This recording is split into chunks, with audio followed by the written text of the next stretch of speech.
Valentine day یہ کہانی تیسری صدی کی ہے۔ 14 فروری کو یہ دن منایا جاتا ہے۔ اس کی ابتدا رومن کیتھولک چرچ سے شروع ہوئی۔ اس زمانے میں روم کی سلطنت اپنے وقت کی سپر پاور تھی۔ کلاڈیس II نامی بادشاہ کی حکومت تھی جو ایک جنگجو حکمران تھا اور اپنی فوج کو مضبوط کر کے مزید علاقے فتح کرنا چاہتا تھا۔ جب اس نے فوجیوں کی بھرتی شروع کی تو دیکھا گیا کہ بہت کم لوگ فوج میں بھرتی ہونے کے لیے آئے۔ اس سے یہ بندہ بہت فکر مند ہوا کہ لوگ فوج میں کیوں دلچسپی نہیں لے رہے۔ تحقیق کروانے پر معلوم ہوا کہ ہر ایک شخص گھریلو زندگی میں اپنے بیوی بچوں میں اتنی مطمئن زندگی گزار رہا ہے کہ ان سے دور نہیں ہونا چاہتا۔ تو اس بادشاہ نے یہ فرمان جاری کر دیا کہ آئندہ کوئی شخص شادی نہیں کرے گا اور یہ قانون پورے ملک میں نافذ کر دیا گیا۔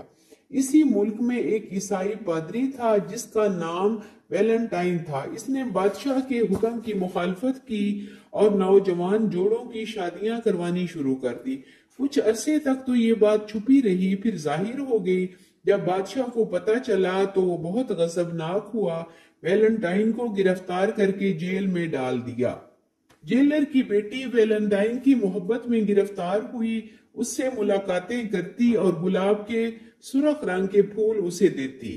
جب بادشاہ کو اس بات کا علم ہوا تو اسے پھانسی دینے کا حکم دے دیا۔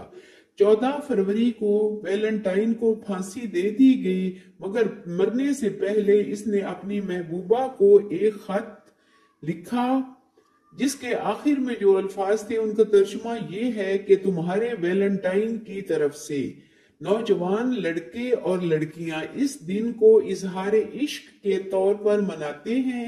اس دن کی یاد میں محبت کے نام پر بے حیائی اور بے غیرتی کو پھیلایا جا رہا ہے۔ یہ محبت نہیں ہے، یہ تو گندے جذبات کا اظہار کیا جاتا ہے۔ محبت کا جذبہ تو بہت بلند اور مقدس جذبہ ہے۔ بوائے فرینڈ اور گرل فرینڈ کا تصور اسلام میں نہیں۔ یہاں نکاح کے بعد صاف ستھری اور پاکیزہ زندگی دے کر عورت کو محفوظ کر دیا گیا ہے۔